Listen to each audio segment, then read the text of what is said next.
Sandy from Balloon Utopia, and today I just want to show you, I've been getting a lot of questions from you about how to attach Mylar balloons to the tops of columns. So as you can see, this is air filled. It's not floating away.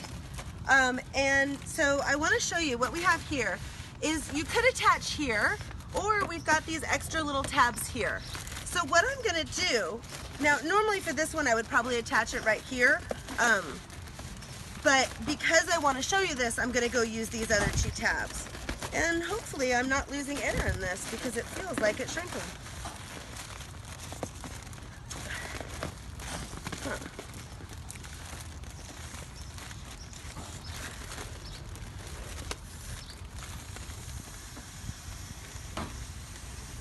Okay, that's not part of it. You don't have to mouth inflate your balloon before you start. That was just, you know. Okay, so I've got some curling ribbon here. And so I'm just gonna cut off a little piece. And let me get the tape off my finger. I'm gonna cut off a little piece here. And then what I'm gonna do is I'm tying one part of it to this tab right here.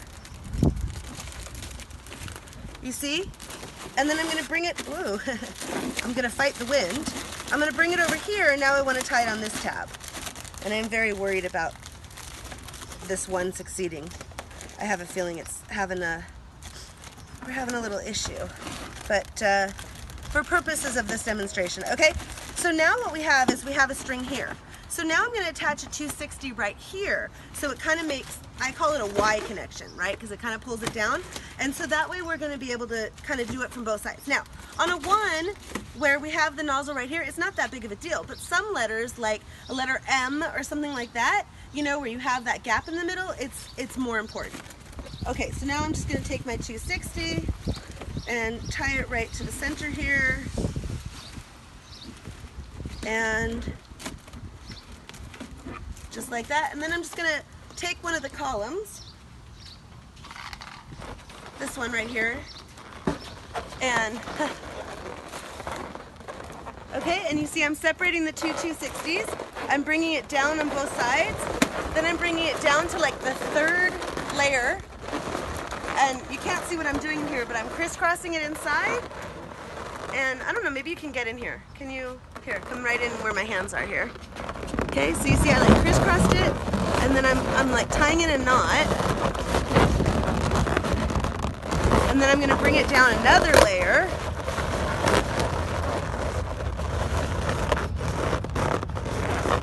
oh, I lost my fingering on it, there it is. Bring it down another layer, and crisscross it, and tie it in a knot.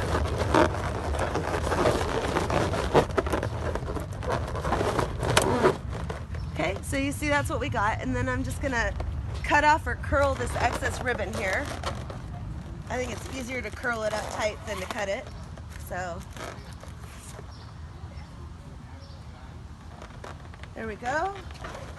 And on this other side we're good. So you see that's how, and then I'm gonna be fighting the wind here, as we can see.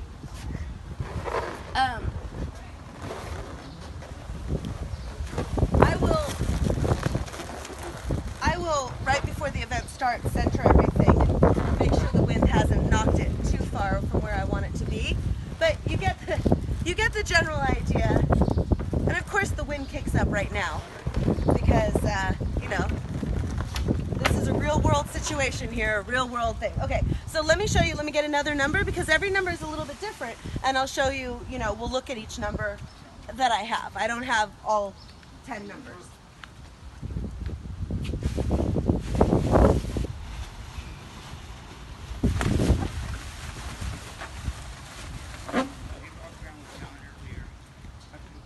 I'm really worried about that one.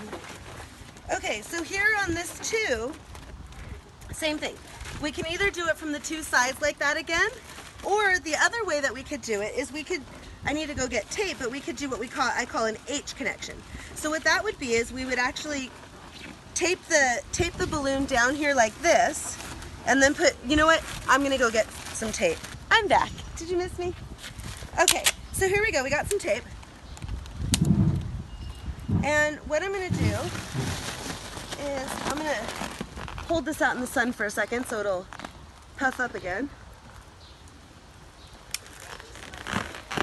Oh, my pleasure. Aw, thank you.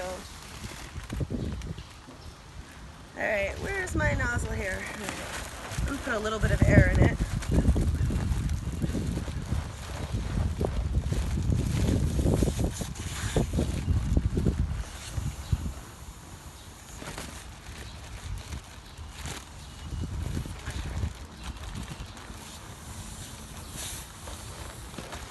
Okay.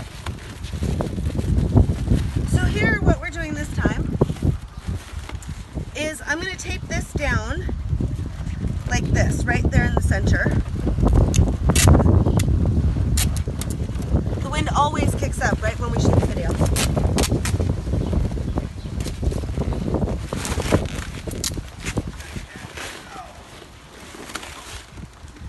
Okay, just like that. Now, if you just do it like this alone and there's any pull on it, then this tape is going to come right off. So this is what we do, we call the H. Okay, so what we're going to do is take another piece of tape and reinforce it on each side in kind of an H shape. An H shape, okay, like that. And then, so much fun to do this outside like this, isn't it? And then we're going to tie this in a knot like that. Okay, so now we've made kind of a connection here. And then if this is really pulling up, or if it's really windy, then you might want to just put down another little piece of tape here and here to hold it. I'm going to try to do it without.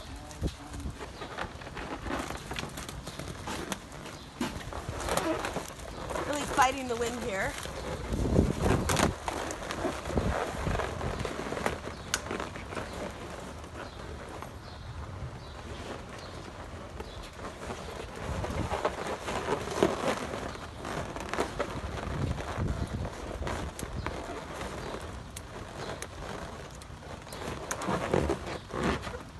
Okay, so there you see basically two ways. I'm going to show you one more way with the way that I'm going to do the star on these.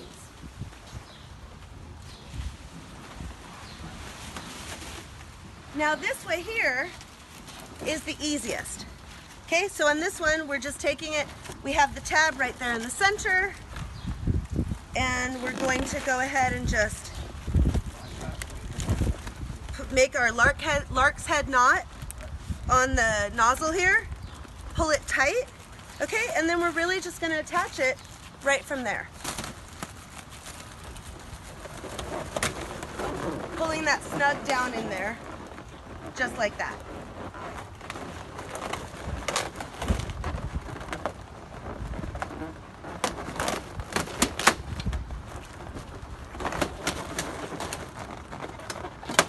And you see that the balloons are puffing out in the sun and then shrinking in the shade. So this is kind of a challenge of doing it outside because it's hard to know exactly how much air to put in it, because if you put too much it's going to pop, you put too little and it looks sad. So it's a balancing act. We just cross our fingers and hope we guessed right, I guess. Anyway, so there's 3 different ways to attach the Mylar balloons to the columns, and I hope you liked that. If you did, then go ahead and smash the like button. Go ahead and leave me a comment. Make sure you subscribe to my channel, share the video with everyone you know, and tell everyone they know to share it. And until next time, go forth and balloonify.